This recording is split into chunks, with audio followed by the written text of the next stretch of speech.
What up? Welcome to On the Bench. I'm your host for this episode, Brendan Sonnone. I'm joined by Zach Blostein, Chris Nee. Zach, you look very fresh this morning. Did you get the beard trimmed up? What's going on? No, nothing new. Oh, okay. ChatGPT told me to do it. Do you- I have a theory about the ChatGPT thing. I agree with this theory. Okay. So I didn't love the idea of Zach doing it, but I think there's a reason why that my generation and above probably gets a little unsettled, and that's basically in addition to being fearful of losing all of our jobs because of it. It is so baked into media, so many movies about technology taking over, right? Like I think that's a fear. Terminator, the Jetsons. What else? I had other examples that I thought of the other day. Mission Impossible at the end. Spoiler alert. Sorry. Last two. It's been out a while. So that is an ongoing fear. iRobot. It's just Yeah. No, I think it was interesting to see like the differing opinions on it. It was well read. Yeah, not something that I plan to do, much of in the future. And if I do, more of like a, hey, here's what ChatGPT thinks versus what I think or something. Yeah, like you versus the machine. I like. That's a good idea. That was Chris's. But he thought of it. Yeah, I thought it was interesting because I think maybe people in my generation are more, okay with it, and maybe don't. Maybe that's us being naive and not understanding their ramifications of its prevalence in media. Don't say us. Don't bring me down with that. I didn't. You're not in my generation. Oh, I'm done. Well, I don't know. What do you think? Dude, there's no way. Okay. Welcome to On the Bench. Want to give a shout out to our sponsors as we get going here as Florida State enters very quickly football season. They have officially started game prep. And if you're getting ready for your game prep coming up next Saturday, there's going to be football this Saturday. Florida State football, though, next Armageddon. Saturday. Armageddon. Let's go.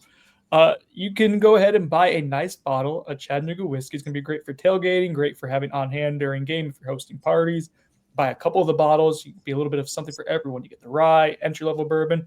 You want to put a little hair on someone's chest, 111 proof. Go look for some other cool stuff, too. I was going to swear real quick, but I didn't. I stopped myself. I have not had coffee yet this morning. But Chattanooga whiskey all throughout the Southeast. Please support them. I know you guys really have. You've loved the product. They do an awesome job. Continue to. They're a great sponsor. And then once you've watched some football, drink a bunch of hooch, what should you do, guys? What's a good non-reckless behavior to go ahead and embark on once you're a little sauced up? Bet on Hawaii to beat Stanford? Buying a house. You should buy a house while you're intoxicated. Sorry, Colin. Don't steal my line. The Turner Group. Colin, Amy Turner do an awesome job. Great people. The home buying, home selling process in the state of Florida. Yes, they specialize in Central Florida, but they are well equipped to help you throughout the entire state. Colin's really well resourced. He's helped me out with some things, helped Zach out, multiple areas. Just dude knows his stuff. He's been around for a while. He's a good person, and so people are willing to help him. It's a really good setup there. If you're in the market considering it, that's who we would send you to go to. It's not just because they pay for sponsorship. It's because that's who I will always recommend people to go to from here on out. All right, guys. Football season is here. Can you feel it? Can you feel like the weather just changing ever so slightly? It's like it's not 95 now. It's like 89, and there's a little bit of a breeze bookending the days. It's here, fellas. We made it. I'm pretty sure today's high is supposed to be 94. Don't yuck my yum, man. Sorry. Don't yuck it. I'm just glad it's here because I'm tired of writing about preseason, especially with a team that so much is going to be. What is it when it hits the field on August 30th? And that's true for most programs this day and age. On rosters, but for FSU, it's very true. A little more when you have 50 plus new players, plus new coordinators, and you get to open against Alabama. Chris and I were talking about that yesterday. It's like, okay, preseason stuff. Let's get to it here. I think we're all ready for it. Fans, I know, readers, listeners, all are. Buyers Known, sponsored by the Turner. We're a little worried about the presentation for next Saturday? Just Doak. Chris, I don't know if you want to inform people before you answer just some of the things that are happening around there, but they're getting pretty close to it, and it's making my anxiety. I'm going to Sonnone. I think they get there, but they are doing a ton. I mean, they're currently yesterday they scalped the field, which means it's down to dirt. They'll do lay and play over the next 48 hours, which is grass with some synthetic in it. It's been used on major playing surfaces for major events, so it's not like some unique unknown thing. Was this what was used for that Super Bowl in Arizona a few years ago? I don't know if it was specifically for that one. It's been used for Super Bowls. I think it was a variety of that. I don't know if it's the exact same type of grass grown at the same farm and the same strain, so on and so forth. The reason for the resodding, basically was told that the grass after they most recently did the playing surface just wasn't right, so they had to redo it. Okay. There's some nitty gritty to the details there, but I can't get like specifics that are 100% on record, so I'm just going to avoid that. Fair. But you can look at the Earth Cam for Doug Campbell right now and see that they're also, putting the finishing touches on the west side, which they had preview of this past Saturday. Champions Club, for example, a few final things here and there, but I was in both of those areas this past weekend. They're both in pretty good shape. I was impressed with the west side. You've seen plenty of photos and videos online if you're seeking them out of that, and I think people know what that is. What stood out to you most about what they're doing, Chris? Like when you got I like the grand entrance. I've always felt like Doak kind of lacked a grand entrance, and I felt like that's what they built over there to a degree. I mean, it's nice if you're willing to pay the money it takes to live in a founder's box or that lower part. The amenities that go with it are equal to what you're paying for it. But to me, the more impressive thing is that there's sort of now a grand entrance to Doug Campbell. It's basically where the sportsmanship statue is at Gate C. I just think it's something that the stadium need. I think it's impressive. That the thing with Doak is, for me, my lifespan with Doak is very end of erector set to bricks getting put around it to basically mid 90s to now is when I've been there a ton. And it's been an interesting evolution, but it needed to evolve further. And I think this is a nice evolution. The biggest thing that needs to change is just they got to get the construction equipment and stuff away from around the stadium. The football-only facility area, that's probably not going to change. They're working on the parking lot over there and stuff right now. I don't know if the goal is for that area to be accessible, not the actual facility, but the parking lot area for the game. I'm not sure. I would presume probably not, because the facility still has a lot of work going on with it. And that will probably hold true for a couple more weeks at least into the season. But there's just so much stuff. Like, I pulled in yesterday. I think there were 6 18-wheelers basically parked waiting to either load or unload items for construction. So it's just, I'm with Mike Norvell here. I'm kind of tired of seeing construction. Chris, what's the, like, on the west sideline, all the construction they've done, like, inside the stadium, like, is that the entire sideline? Is it only for that specific, like?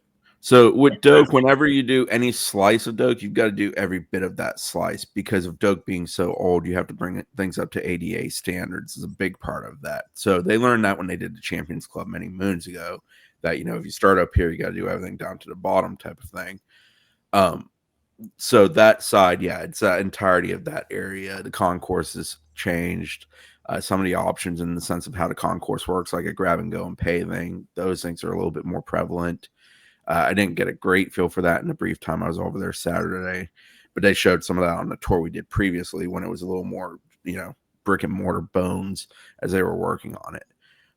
But yeah, I mean, it's much nicer. There's 2 very large openings within the west side, which you can see on the Earth Cam, for example, that I just found interesting. They're on the extreme north and south end of that redone area, and it's a lot more open and breathable and higher end. I mean, it is what it was going for. Like, I think the image of it and the vision of it and the way it was explained versus what it became is fairly similar. I think the most important question is, how are the bathrooms? I did not go in a bathroom over there, but did you guys see the water flooded poop water? Oh, Poop water. We don't know. That was out of the testing center. I don't think. That's the same general area where a lot of construction is. That's Gate C. That's the entrance. That's now the. They're doing a soft launch of the bathroom. I did not go in the bathroom. Seen pictures of the bathroom. A couple of posters posted them on the board. In fact, during the tour, I just remember the days of the troughs, and the troughs are no more. Have you ever peed in a trough, Zach?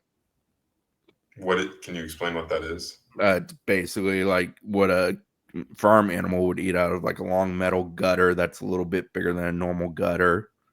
And you assume your position and you fire the cannons. Maybe once. I don't really remember. I feel like it's a thing you would remember doing. I feel like I've seen that before, but I don't know if it was like in a movie or something. They definitely existed well into the late 90s. I presume even into the early 2000s, but I haven't sat in the actual stand so long that I couldn't tell you when the last time they had them was. Yeah. The most important thing is that they have dividers between the urinals now. And there's no media bathroom in Syracuse, and so you have to go. And I drink a lot of everything, so I have to pee a lot. It's a lot of trough using, and I'm not super comfortable with that setup. Those mean Syracuse fans really give it to you. That's just, it's so barbaric and archaic. Like, we just can't have dividers. Apparently they have dividers now in these new bathrooms. They do. Good. They look very modern based on the pictures. I don't want to have to stare straight ahead and not like I don't want anyone taking I want privacy. Not to get technical with breakdown of a bathroom, but I do think half of the thing with a bathroom in a stadium is the ability to just like basically pressure wash it after each go, like after each game, in the sense of cleaning it. I think that is something that this version is probably a little bit easier than previous versions. I'm not getting the warm and fuzzies about all this. Chris, you can Sonnone it. I'm buying anxiety. I think it's very important that FSU executes that part of the fan experience for the game. In my opinion. I've long held that belief. I mean, obviously that's always an important thing, but I think in this case, a first impression really does matter. But I will say, people that went in there on Saturday, the first impression was good. Now it comes down to the operations portion of it and executing that. I mean, you can't have pipes explode and stuff like that. No, you can't. Like, it's not an act of God if you're doing construction. Like, it's stuff that's happening. It happened. Seeing the field completely just ripped off right now is kind of unsettling with the game in like 10 days. There's no way that was part of the plans. Like, it wasn't the intention. It was, I think when you're doing construction, you have heavy equipment on your field. You plan for the possibility of needing to do something. You got pipes exploding. You got the field being dug up 10 days before the game. And Chris is out here being like, things happen in 3, so it's going to be the third one. I'm just saying, like, it's a massive project. You plan for some moments of like, oh, great, this is happening. We'll see. I mean, it is very important that FSU executes that well in 10 days from now. Yeah, the whole idea of like that opening weekend, it gives me a level of agita. Just, it doesn't have to be perfect. Like, you don't have to beat Alabama. The red carpet for what Doak, and it does look good. Get fans in the stadium fast. Get concessions run through quickly.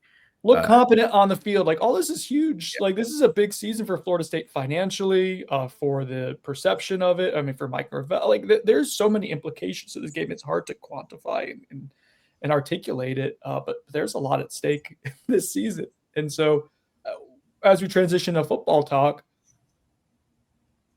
I get the feeling, guys, Mike feels good about his team.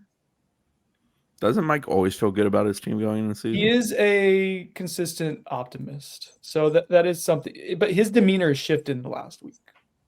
I think he has displayed and made comments along the lines of liking the competitiveness. I think they've tried to be aggressive with pushing buttons, i.e. Tony White's press conference where he was very honest and direct about not liking physicality, trying to see how the guys will respond to that. I think in general they've been pleased with the response.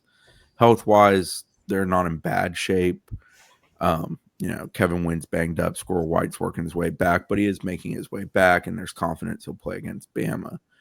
But yeah, I think in general he feels comfortable with what this group has put on paper through 16, 17 days of preseason. Do you guys get the sense?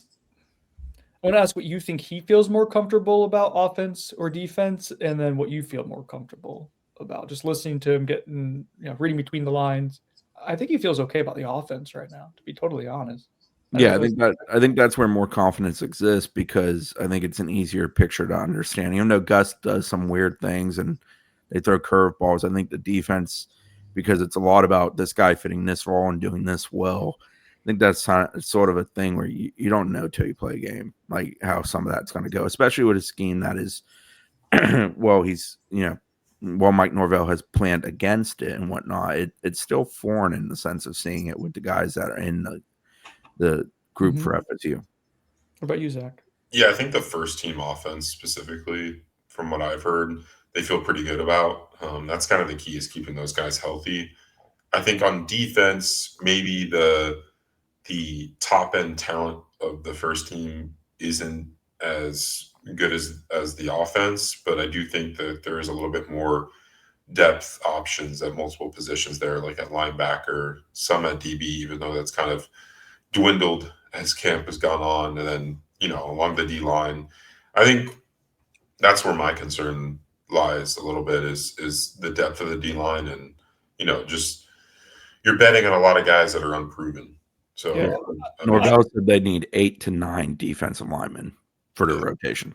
Daryl Jackson, Daniel Lyons, who Mike Norvell did talk about. I asked him about Daniel. I can't remember the days at this point, a few days ago. And he said he frankly has been coming back from that spring injury still. And so that's part of it. But he had been starting to kind of ascend a little bit. We'll see. James Williams, Jaden Jones, Jason Jenkins has been talked about a good deal at this point. Sounds like he'll be part of it.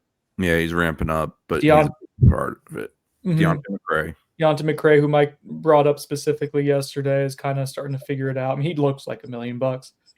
Mandrill Desir, that's when they talk about the twins. I give Corey over at War Chant credit. He asked which twin maybe has a little, and it's Mandrill. Yeah, they're always discussed as the twins, so it's like separate them and talk about them individually. I will say, like the other day, he was walking in by Daryl Jackson. It's maybe even been Jackson though, and I was like, he doesn't look small next to, like, he's not 6'6". He doesn't have Daryl's crazy wingspan, but like he kind of looks like an action figure the way he's built. Out for a true freshman, impressive. So that's 7. Yeah, Kevin Wynn would have been in that, but he's banged up. It sounds like it's going to be extended. How extended? I don't know. Diamante Diggs and Amari Williams as your rotation. I was going to say Tay Diggs is a guy who's baked into those numbers in the sense of how they recruit him and what they want him to be this year. But we shall see. Chris, I think you were spot on with what you heard there. I have not heard good things about him. I think he's one of those guys that looks the part better than he plays the part. Yeah. I've heard he's basically like, they can basically use him on third down packages like only, which is like, I think he wasn't like a great pass rusher at Coast. So it's doesn't make a lot of sense. But yeah, I mean that's a guy that they need, in this last week or so, they need to step up, because I mean, considering the injury to like someone like Kevin Wynn and just the rest of the developments of that room, they need more depth. He's also like a 6-year senior. And that was always the thing. It was like, I didn't know how much you were going to uncover with that. But like, we thought it could be a solid depth piece. And listen, if he can give you 150 snaps as a pass rusher and they're competent, like, okay, that's fine. KJ Sampson, we haven't heard a ton about. That was someone back in the spring. They're pushing to be more physical. What were we going to say, Zach? I was just saying, he's another guy that I think they had higher expectations for in fall camp. Just hasn't made as many plays as they want. That was another like a red flag moment, was like when they're talking about wanting more physicality from an interior defensive lineman. It's like, to me, that sounds alarms, and we talked about that back when it happened. So I do have concerns. I think really highly of Tony White. I think we're seeing some really cool stuff. I do have concerns about your forcing unit and how physical you're going to be at the point of attack. We'll see. We're going to find out pretty early on against Bama. They got beef up front, so we will see. Yeah, they have. It's a defense designed to create havoc, and it's great when you can just naturally create that with your front. I know Tony will bring it from anywhere, but there's a degree of like the front has to be respected for it to still work if you're bringing it from everywhere. So they are completely the tone setters in that regard. The only way it works in reverse is if you're so good as a cover secondary and you're playing a lot of zones. So it's not like you're man-to-man where you just shut a guy down from the line and down the field. And you can buy time for your line to get home, because obviously if plays are extended, that gives the line a better chance, percentage-wise, to execute what they're trying to execute. So to answer, I felt better. I feel better about the offense. I think Mike feels better about the offense. Chris, I think I'm saying, I just think there's more known on the offense. You know what Tommy Castellanos is, good, bad, ugly. You know all of it. You know what Randy Pittman is in a Gus Miles on offense. I think at running back, you're fairly confident in what you have there, though they seem to be higher on Izayia Williams, and I'll admit I am. Receiver, you feel really good about what Deuce put on film. Squirrel, well, he's been limited a lot in the spring and the summer. You know what he's capable of based on like 2023 Tennessee version. The key there is health. O-line, you've recruited 4 to join Richie Leonard to be your 5. You got Jacob Rizzi back, who I would say is probably your 6 right now. You sort of, it's knowns to me. Defense, it's more when the lights come on, we got to have it, and I got to make a play of either pressuring Ty Simpson or not allowing an extended passing play for Ryan to get open down the field, or just being physical against the run because Alabama's going to try to line up and run the ball. How are they going to actually be in that reel? I think that's a great question for FSU entering the game more than anything else. I have a question for you guys. Why do you think that they're so confident in the linebacker room specifically? I think because that group has it's an experienced group, and it's shown competent play throughout their career. Now, not spectacular play, but like Elijah Herring was good last year at Memphis, and he was well below average at Tennessee the year before as a starter. So that is a variable. Omar Graham on film, was good in the back half of last season, or at least above average. He was a serviceable starter at the Power 4 level. I think Justin Cryer was showing good stuff before he got hurt. And then Stephon Thompson, we know what he is. Blake Nicholson, kind of a wild card. I mean, I think that's why. It's just of so many unknowns that we've talked about on defense, outside of Jeremiah Wilson, this one has some level of known, and that probably translates to practice and feeling okay about it. That's my theory. It looks fine. A defined baseline and depth, I think, is why they talk about the way they do. That all being said, I don't think that group is anything exceptional. I think they're good, they're sound, and they'll do a fair job in the defense that they're going to try to run. But that group isn't one that I view as being loaded with playmakers. Yeah, that's my thing. Is I think they lack that physical freak athlete. It doesn't seem like a high-end athletic group. So I think for me, I take that as they understand the defense completely. They're not having missed assignments, which is I think probably not the case for the other position groups on defense. They're probably dealing with that more, and they feel like they can trust those guys to kind of know what they're supposed to be doing on every play. And they can be fresh for 60 to 70 plays a game because there's 6 of them. They feel confident they can rotate for 2 to 3 spots. Clarifying point: the 6 is not Caleb Lawali. I believe the 6 is AJ Cottrell, for what it's worth. I know he's had a pretty good preseason. He is an older guy. He is somebody that I believe Tony White specifically spoke up on a little while back when he was praising the linebacker group. Caleb was referenced as when he gets healthy, because he hasn't been healthy. He's went from scooter to boot to still working his way back. I think he's been in sneakers all preseason. He's probably a little ways away. Yeah. He's someone that they believe will join that level of depth for them, but is probably a month off in the sense of him being a true contributor, at least. All right, let's go through this. Yeah, so I had done a little bit of preseason prediction stuff back in, July. Position battles, just kind of going over some of the position battles that we're going to keep an eye on. 5 among starters and then 5 among reserves. I think this will be just a good as we kind of wrap up camp and FSU starts Alabama prep. And before we get to the Alabama preview next week, I think this will be good to kind of go over who we had in the mix for these different groups and kind of see if a winner's been decided, if the bell is rung or not there. So let's start off with running back. The names I had were Usman Kroma, Izayia Williams, and Gavin Sawchuk. I had Sawchuk being your RB1 initially before Kroma takes over. I don't know where we at now, guys. I think the first running back snap probably goes to Roydell.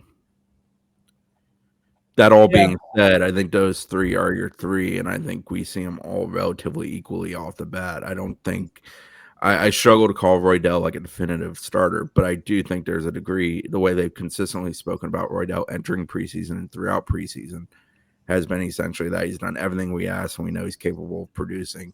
I think there's a little bit of veteran reward that goes on there. But that being said, they love Chroma. I mean, that's abundantly clear. If anybody's paid attention for 10 minutes, it's preseason. They know he's one of the most talked about people. And he's earned that talk by his performances and the way he kind of plays like a veteran. And then Sawchuk is a guy that they went and got for a reason. And I think they feel confident he's going to fill that reason. Yeah, I mean, go on. The way people talk about Chroma, like obviously they gush about him in press conferences and stuff, but then you talk to people behind the scenes and it's even more. So like I can't imagine that he's not going to get like starter level snaps in game one with the way he's been talked about. But I know it's against Alabama, big stage. So who do you think gets the most snaps against or the most? Let's just say snaps against Alabama, not touches. I think that determines who the starter is technically. I think it's still Roydell off the bat. But I think that is one of those things that transitions and shifts throughout the season and happens in a relatively quick manner. I just feel like you're limiting your ceiling as an offense if you're not having Chroma at running back. Yeah, but I agree. The way I foresee it happening is you're going to start off with Roydell, and eventually Chroma's going to get some carries, and if he gets hot, like he's going to transition to getting more and more throughout the game, but it's going to leave you like maybe you should have started with him. I think that's what's going to happen. I think that's going to be a feeling that we leave Doak with is like you're going to feel good about him long term. You're going to also wonder why he was not, getting the snaps right away. But I could be wrong on that. When's the last time I need to look this up? When's the last time a freshman back started for FSU in their opener? I don't know where Cam Akers would have been. I mean, I think Jacquez Patrick and Cam were both playing, and that would have been 2017. Yeah, but the starting as an opener I don't know. would be the interesting. I'll see if Stephen McCartney, who's an assistant SID for football, he's kind of the stat guy during games. I'll see if that's one that he's poked around on yet. Stephen loves a good project. He loves researching. He enjoys it. When FSU, it's much easier to do that job when they win than when they lose. I think we all understand that. When they win, he does a really good job sometimes digging up some things that are pretty like way down there. Like it's tough to think about it. I enjoy that. I'm a nerd. I'm sorry. Next up was slot wide receiver. We had Javon Boggs, Gavin Blackwell, Lewayne McCoy, and I projected the best chance to garner the most reps this year is probably Boggs. I think by default, guys. Ring the bell, baby. That one's over. Yeah. Both of the other two guys were hurt during the preseason, and Boggs was ultra consistent throughout the preseason. I feel a level of guilt. I think what's happened with him is the hype has gotten, I don't want to say out of hand. The hype has gotten pretty substantive. And I've written a lot about him because people keep talking about him. But for me, it's like the context of that's a true freshman who's probably going to start. I'm scared that people think he's going to be like an All-American type. Like Jeremiah Smith. Well, yeah. I think this fan base probably is comparing him more to Rashad Green. If I had to pick, even that, I agree. That's Rashad was a great one. That's saying a lot. I think there's a degree of Boggs is getting thrust into that because nobody else is ready for that. But I also think he is a talented kid. It's going to be interesting balance to watch. I think what like Brendan's getting at is like we kind of always viewed Boggs as a very high floor player and someone that had that chance to contribute very early in his career because he was so polished as a high school receiver that I think people think because of that, because he has a chance to play early, he's going to go absolutely, tear it up and be this, unstoppable force. And I think it needs to be tempered a little bit. I'd agree with that. I'd agree with that wholeheartedly. Tempered. Tempered. Or like what do you do when you push down the coffee in the maca pot? Well, since I've never done that, I don't know. Linebacker, pick 3, Elijah Herring, Omar Graham, Justin Cryer, Blake Nicholson, and Stephon Thompson. I had Graham, Herring, and Cryer. I think I nailed that. Yeah. I think Thompson plays a significant role, especially because of familiarity with what they're asking for from the defense. But I think those are your first 3 up. Yeah.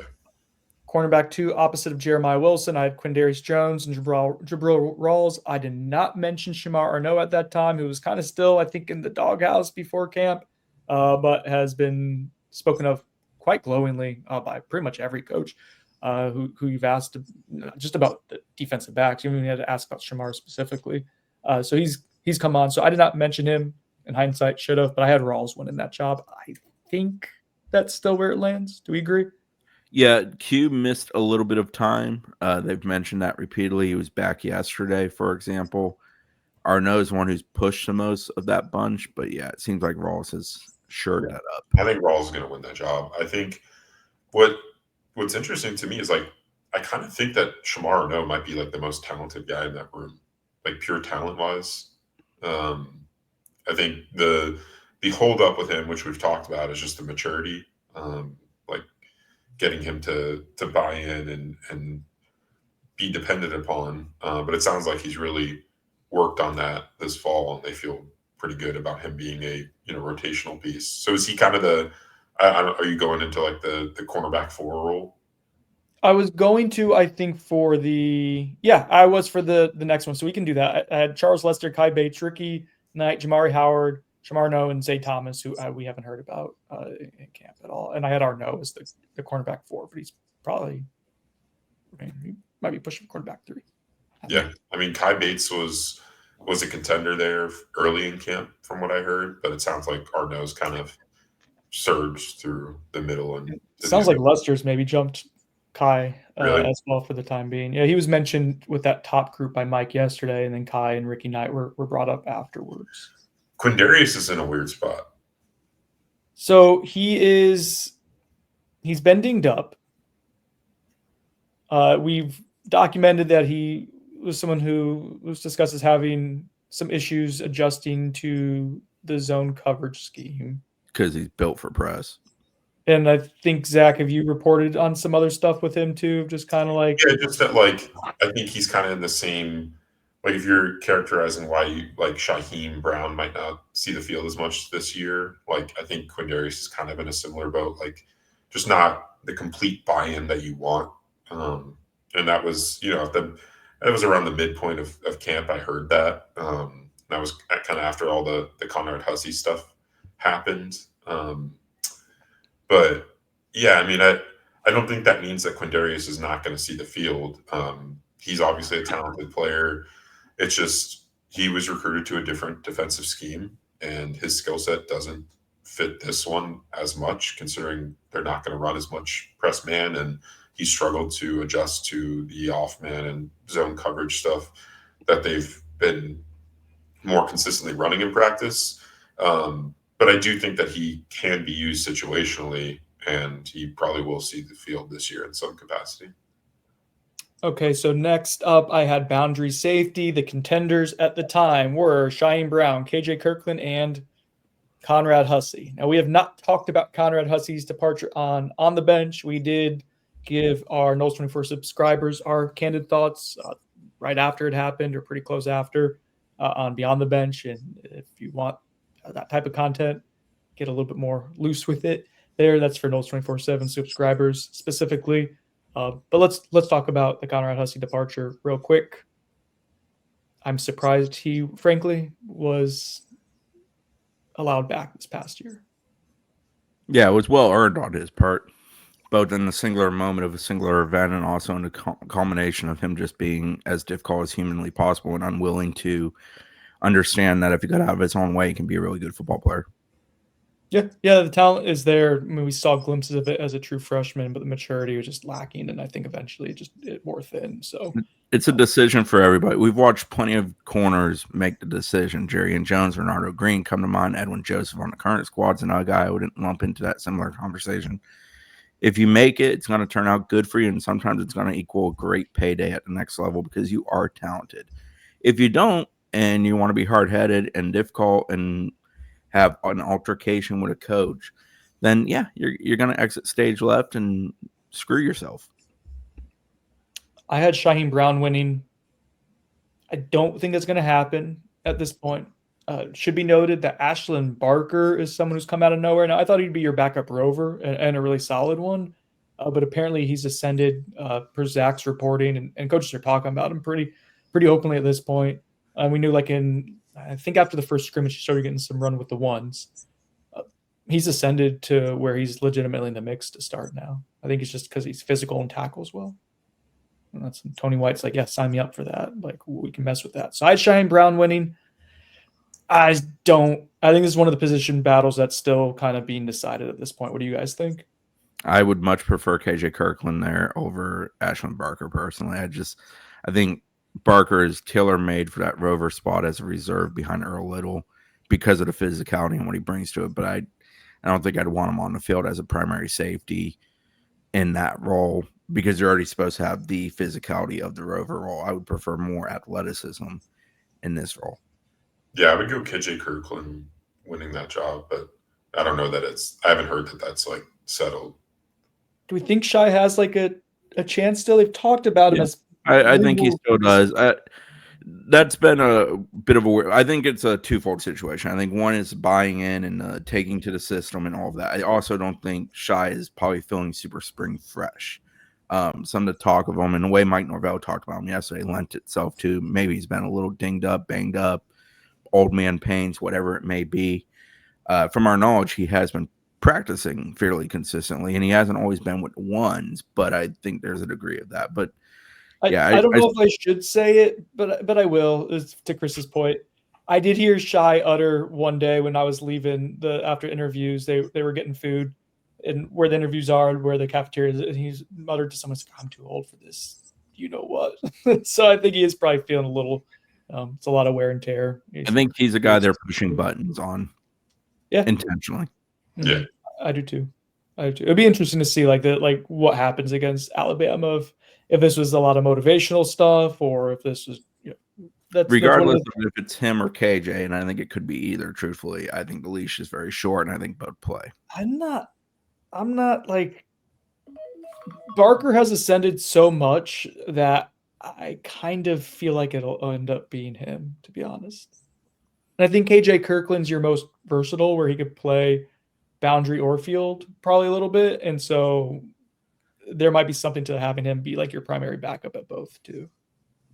I'm uncomfortable with that for some reason. And I feel bad about that because I actually like Ashlyn Barker as a player, but he's shown some rigidity as a mover earlier in his career. Now, I do think it's worth noting they put him out there, the prior defensive staff, in like the third series against LSU in 2023 when he was a redshirt freshman and only been on campus for a bit. Like there's a level of, and this is now the second coaching staff that's kind of been like, with him. So there's something there. And he did play. The dreaded third series when they threw Byron Turner in a DN with Gilbert Edmond. Zach may forgive, but he's definitely not going to forget. He played well. Barker played well last year. It's kind of one of the things that got overlooked in what that debacle was last season. But his final 4 grades, and he played a decent amount. I think he was high 60s, low 70s PFF every grade. He didn't miss a tackle in that stretch. Like he got better. I love the kid downhill. I don't love him if it's going over his head, like if he's having to play over his head. I think a lot of what the defensive personnel decisions are going to be based on is, are they going to play hard? Are they going to do what's asked and not have missed assignments? And can I trust them? Like I think those are the keys. And I think that while we Zach, might think, can I ask you? So on your point, what do you think is weighed more heavily? Are you willing to be physical and stick your nose in there, or are you willing or do your job? Well, because there may not. Go ahead, Zach. I don't think they're going to value more because they might have to make concessions on some of those. Yeah, so I think the concessions would be like, oh, maybe this guy is more talented and he flashes more from time to time. Like he flashes, a better talent ceiling than this other guy. But this other guy, I know what I'm going to get, and I know he's going to be physical, and I know that he's going to do what's asked of him. And I'm not saying that this is what the specific position group is going to be. I'm not referencing any specific player in the safety room. I'm just saying in general, I think that's kind of what their mindset is when making these personnel decisions on defense. And yeah, I mean, I think they're to answer your question, I think they're willing to, concede maybe some talent to put players on the field that they know that they can rely on to do what's asked of them. And I think the physicality part plays into that. I was going to say smart physicality. It's got to be both. It's got to be a balance of that. Can you do the job you're being asked to do and execute at your highest level while giving outstanding effort, while also playing very physical, especially with in mind it's Alabama, who is going to line up and try to win the fight. I just remember Tony talking about that after the second scrimmage when he was heated, and he was talking about the younger guys. I think it was about the defensive line at that point, so maybe they just hear twins, and then Kevin Wynn as well. And paraphrasing, but something like, I'll live with that. Like that they may make mistakes because they're inexperienced, but like they play hard, they play fast, you make the mistakes fast. That's always like that's the entry point, I think, for defensive coaches specifically. I mean, it has to be the opposite of what it was against like Georgia Tech and BC out of the gate last year. Oh god, that Georgia Tech smart and there was no physicality. Why? Georgia Tech whooped FSU's ass when it came to the fight category. Yes, they did. And that was the worst. It may have been of every like 7-win team in the country. It may have been the worst potential one for you to open with because that's just what they do. Yeah, it's Brent Key through and through. He's an offensive lineman who's got that mentality. We're going to line up and punch you in the face and see how you respond. And we're going to do it every time we snap the football on both sides of the ball. I remember. Oh, never mind. We're not going to talk about Iron last year. That's in the past. Tight end 2. I had Marcuston Douglas, Chase Lofton, Landon Thomas. I did not have Amari Williams there at that point because we were under the assumption that he was going to be playing primarily defense, but I think he's going to play primarily offense now. And so I had Marcuston Douglas as your primary number 2. I don't know now. I don't know. For folks who missed it, Amari Williams out of his own mouth said he is in packages for 3rd and 4th down jack work. Mm-hmm.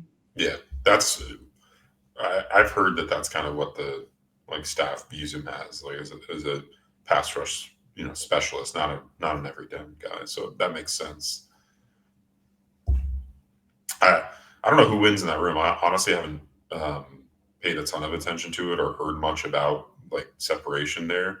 But yeah, I mean, I've heard good things recently about Landon Thomas. So maybe it's him that assumes that role. Yeah, Landon was slow out of the gate. Some kind of summer injury that just permeated into the preseason. We saw him in green. First day we were out there, he didn't do much. Then he was in green, a non-contact penny. So, like, yeah, I think it's been a little bit of a slow roll, but they know what that is. I think the tight end room beyond Randy Pittman, and even including Randy Pittman because he's a bit unique in his own right, I think it's sort of a collection of goods, and they're going to use it in different ways for what they want to do. Like Chase Lofton, for example, I think is going to get lined up wide at times. Almost in the slot as a big receiver. They talk about that almost every time they mention him, that he might play. So it's pretty clear like that's what he's going to be. He's like Deuce. He's a big outside type of body who can go up and win in the air and win one-on-ones. And they talk so much about the offense, how it's, and most offenses are, but it's built for one-on-ones and who's going to go win them. I think Lofton's someone they view as capable of winning them. Yeah, I don't have a great sense for it either. Landon Thomas has been limited for most of camp. Now, sounds like in the past week he started getting more reps. Mike praised some of the plays he was able to make. That's 2 preseasons in a row now where he's missed extended time. A little bit of noting that as a concerning trend, but decent talent level, obviously above decent talent level. If he's able to practice and play consistently, so he might be the guy. Ends up being. But hey, listen, if Amari Williams ends up getting 250 so snaps as your number 2 tight end and can move him all over the field, and he certainly looks the part, like I think that's a win. That means that he physically is developed and has got the offense down. He's smart. You listen to him talk. He is very bright, confident in himself too. Determined. But yeah, I like it.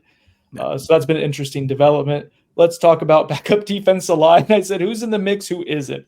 Because outside of James Williams, Darrell Jackson, Daniel Lyons, and Jason Jenkins, once he was cleared, it could have been a lot of guys. Deontay McCray, Kevin Wynn, KJ Sampson, Amari Williams, Diamante Diggs, Jaden Jones, Daryl Emmanuel Desir, Grant Fielder, someone that was mentioned more in the spring than he is now, LaJesse Harold, and Tylon Lee. I went with Deontay McCray, Tay Diggs, Amari Williams, and KJ Sampson. I think I might have gotten 1 out of the 4 correct there. Yeah, I think McCray certainly is. Yeah. Mike Norvell went out of his way to talk about how he's ascended post-spring and changed his body and doing different things for them. I'm definitely a buyer when it comes to McCray. I just think the kid has the right DNA and effort level. I think he kind of defines what they're looking for from an FSU defensive player. He plays really hard, gives great effort, does whatever is asked of him, and has some versatility built into his body and his package ability. I put a second word there just to take Brendan's mind and try to avoid it, but we still landed there, Brendan. It's more you than me, I'm just saying. Go ahead, Zach. Yeah, I'm not going to be talking about guys' package ability. But, yeah, I've heard... apparently it's just me. It's only me. I've heard different things about Deontay McCray. It sounds like he's done better in practices as of late, but I think they were challenging him to step his game up. I think as far as like just being more productive. It's weird to me, Zach, is that his Western Kentucky tape showed a lot of effort and physicality. So I don't know what the disconnect. It's been one of the. I'm happy that they're talking about him finally, because it's one of the things that's bothered me since kind of spring, I guess. Is like I thought he would be a starter. I really liked him, still do. But the way that I viewed his Western Kentucky film versus the way he was being discussed wasn't quite matching up. Now it's starting to. It might have been like just the adjustment of talent level. Yeah, I don't know. He was listed at what, like 280 at Western, and he's about 290-ish now, I think, here. And in the spring, he got down to the 270s. I think they wanted to test him out as more of an edge player. Now he's more of a big end. Moved him back to an interior. Yeah, I don't think he really has. I guess he doesn't have much pass rush juice. No, and that was one of the things at Western. It was like he was a really good run defensive lineman. I thought he showed some like stuff as a pass rusher, but apparently not enough. So Deontay McCray, we have as one. Jaden Jones, should I throw up there as someone who seems to have locked themselves in as a? He's had a good preseason. It's now or never for him. Yeah, I think it'll be a rotational piece for sure. Okay, Mandrell this year. Can I interest you in that? Yes, I'm down for it. I would have said Kevin Wynn as your backup nose tackle. I don't think he'll be available for Alabama. I'm not reporting that, but that's right now it's this exercise. So would you say then if you need an interior defensive lineman, KJ Sampson? I'm ultra uncomfortable with the depth of the interior defensive line. Okay, this is a good exercise. I mean, it was Wynn. It was Wynn behind Jackson.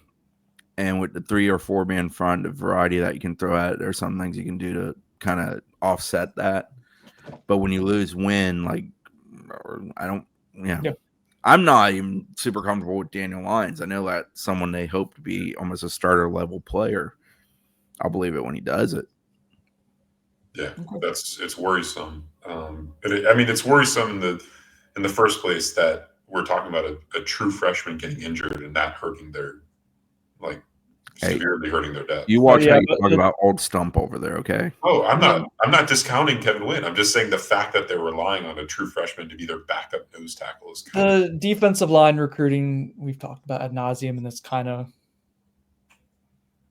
Well, it was intention of throwing numbers at it with young players, but I think there was also knowledge that you might have to play. Well, I'm more talking about prior. Yeah. I think the bigger storyline is the fact that they tried to throw numbers at it with the portal, and it seems like they might have missed on 1 or 2 of those guys. Yeah, I mean, they had success. Well, we perceived they had success with a James Williams. I'm in a Deontay McCray believer society. Yeah. And if Jason Jenkins stays healthy, he's going to help them a lot. Yeah, man. Have you hit on 3 out of who was it? I mean, McCray, I know Diggs was the other one. That's a good rate. Throwing Coleman in there as a that's also assuming that they're recruiting the high school level at a competent. I'm not counting Coleman, and yes, I'm in the sense of the exercise of transfer. Yeah, he's a JUCO guy. No, I mean I consider more in the freshman, but he's someone that I don't think we've heard them talk about once since he's arrived. Which like he passes the eye test. You see him walk, and he's like long arms, big frame, decent athleticism. He shows on film. I mean, it's pretty clear. We need Darryl Jackson to go be good. Be good, yeah. Situational running back. I think it was just kind of like who's going to steal reps as like a major sub package guy, not in the like 3-man rotation. Although Sawchuk, I thought if he got pushed out, would be a third down back just because he's a good blocker, decent pass catcher. But Jalen Lucas, Cam Davis, Sam Singleton, Keziah Holmes. I had Lucas and Sawchuk combination if there's going to be the most used reserves. I still stand by that. I think Sawchuk's closer to starter. I think Lucas is the fourth guy you get the reps to. Like, I don't think Cam Davis is a power runner at this point. I think Chroma probably jumps him in like situational short yardage stuff, to be honest. I love that Jalen Lucas isn't ever talked about when we talk running backs, and he's never talked about when we talk receivers, but yet he's both. And they don't like the gadget terminology there. Yeah, but hey, man, it's the CFP 26 yeah. now. And here's the thing, guys, a little hint. If you take wide receiver, we can't hear what you're saying. If you take your gadget wide receiver and you move him to quarterback, his speed goes up crazy and he's a really good option. But then your CFB Dynasty league mates will bitch about it. Who's your Wildcat quarterback in that topic? In real life, not a video game. Oh, I thought we were going to talk about my Dynasty. Chroma. On this football team, yeah, it's Chroma. Okay. Just make sure we're on the same page there. You're not on the wild cam. He played some quarterback in high school. Did he? I don't think I've heard that talking point before, Zach. Thank you for clarifying. So that's the position battles. You know what, Pat? I'm back for myself. I think I got probably 75% right. That's not bad. It's not bad. Pass. C's get degrees. Hell yeah. We haven't talked about since they got a commitment, a flip from a prior. I remember back in 2018, we were talking to David Kelly, then the Willie Taggart staff, and we being Chris, Josh, and myself. And you guys were asked, he asked what you thought about Akeem Dent. And I think it was either Chris or Josh said, sometimes you don't want to be the first school, sometimes you don't want to be the second school, sometimes you want to be the third school. Maybe for Izayia Williams, the linebacker from where is I was going to say Leesburg, but no, that's not right. It is Tavares. Yeah. Tavares, somewhere down there.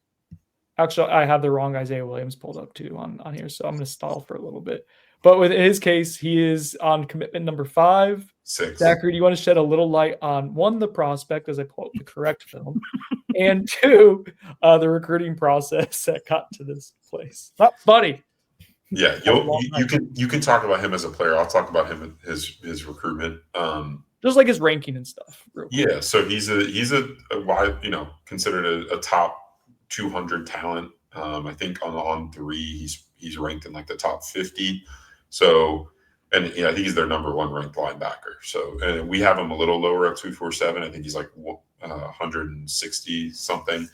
But yeah, I mean, this is the most volatile recruitment I've ever covered in my time doing this, and I'm sure Chris would agree. I don't think we've ever seen a recruitment like this. Just made an early commitment to, I think it was Louisville or Syracuse, and then flipped to the other school, and then Florida State got him committed last fall. It was a weird commitment because it was like I think it was like right around the Boston College game, and it was like it was amidst all the class, the 25 class just leaving, and a bunch of guys decommitting, and then he randomly committed to their 26 class.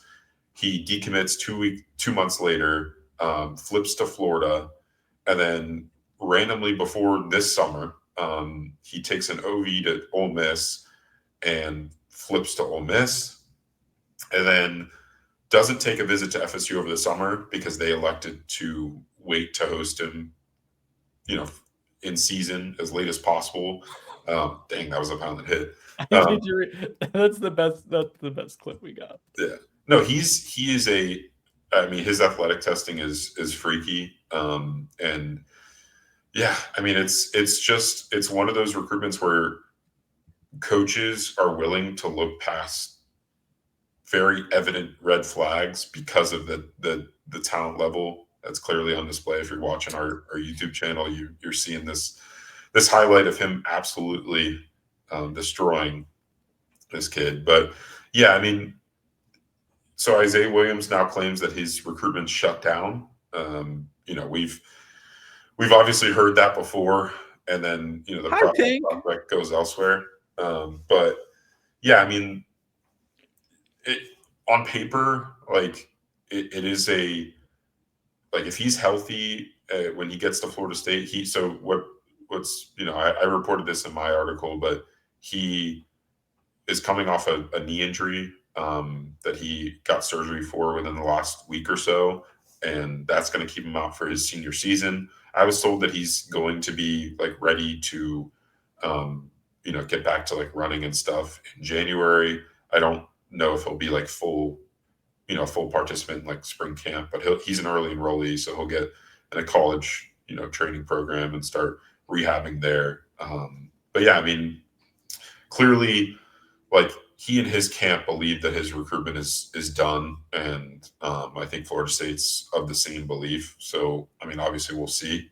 This recruitment, like we've talked about, has been crazy to this point, so you just never know. But yeah, if Florida State is getting the player that you're seeing on film here, if you're watching our YouTube, like this is as close to as good as it gets at the linebacker position. The talent is worth the gamble. I agree. What was that, Chris? The talent's worth the gamble. I think it depends on what the terms of the gamble are. But I'm not emotionally getting invested in this one at all. I think even when the ink is dry, I'm still not going to be emotionally invested. Like when he plays for FSU, I'll get emotionally invested. I wish like one of the things in the rev share era is like contracts are built very differently, as we've documented. We talked about some of that on sorry, my dog's going crazy. I don't know why. We talked about some of that on Beyond the Bench as well. But like if his contract, if he's getting a lot of stuff like up front year one, and I think FSU's trying to get multi-year contracts, but like if there's a lot of stuff up front year one, that makes me feel differently than if it's more backloaded. So hopefully it's backloaded contract because of just the flight risk there, right? So that's part of it. Now, but if you hit on this, you're talking about someone who has top 40 draft potential just from a physical profile, like legit 4.5 40-yard dash, freaky long arms at his size too. Yeah. You watch some of the bend and stuff and like the re-acceleration, the twitch, like there's a ton there. Some of there's not a whole lot of clips on highlights of him just doing traditional linebacker in the box, taking on a block, shedding it, and filling the gap type of stuff. So there's like he's not a perfect prospect even from the just fully on field stuff. If you just take away the injury, which is a big variable, like the idea of coming off a knee injury, and when your game's so heavily predicated on athleticism. That is a hesitation to me. Like you can't ignore that as part of the evaluation at this point. But if you're talking about just still the pure on-field like junior highlight stuff, like yeah, man, it's like top 50, top 100 talent type of deal. But you can't ignore the other stuff either, and I choose not to ignore it as much as it's. I mean, it's a really good take. If it pays off, it'll pay off. But it is high variance. Do we agree? High variance is higher than most variances of recruiting. I agree. Flight risk. Do we have anything else, guys? I think that's it. When do you have to leave? I'm good. That means he has to leave. I feel like he's already left. Sorry, I was looking for something, an old post, but I couldn't find it. We're all looking for something. What are you guys looking for right now? Cream sugar in my iced coffee. It says it on the thing, but they didn't put it in there. So I'm just having Starbucks. Yeah. There's no local like coffee shops near me. You know where if you lived near Winter Park, there'd probably be some good local coffee shops if you just listened to me and Colin and pretty much everyone else who's talked. I like where. What are your thoughts when someone asks you for advice and they just totally don't listen to it at all? They don't. Now, I guess I'm assuming that if someone asks for my advice, they should just take it. That might be a me issue more than anything. But Zach didn't take anyone's advice.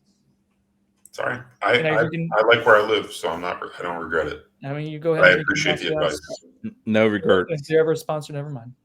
Starbucks, if you want to sponsor On the Bench, we'll be glad. Hey, next week, game week. Thank you. Yeah, we're here. We'll do Alabama preview stuff. We'll do season preview deal as well. Some content. I think Sunday we're going to do our team draft, box checkers for some landing stickers. Fun every year.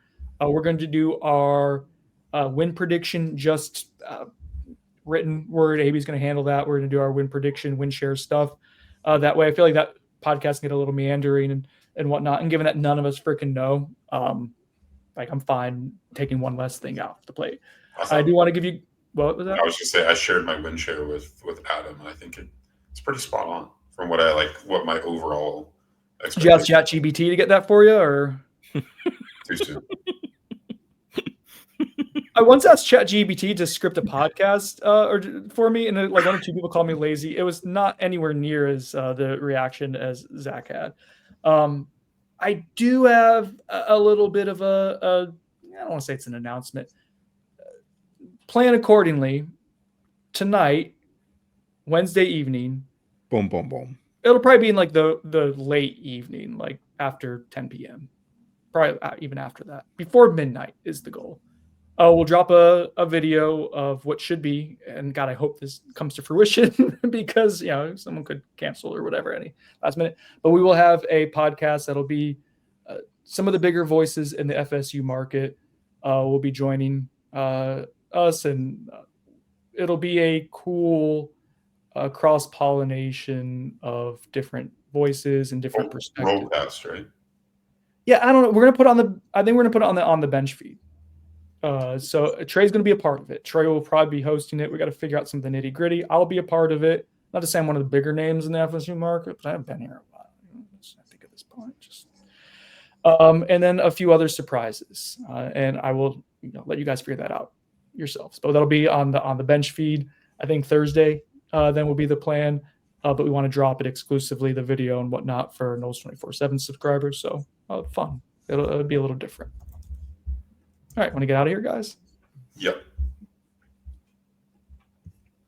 What did we say? Package? What's the name of the episode? Packageability, I believe, is what I used. I knew if I said just package, you would react like the 12-year-old you are internally. Packageability.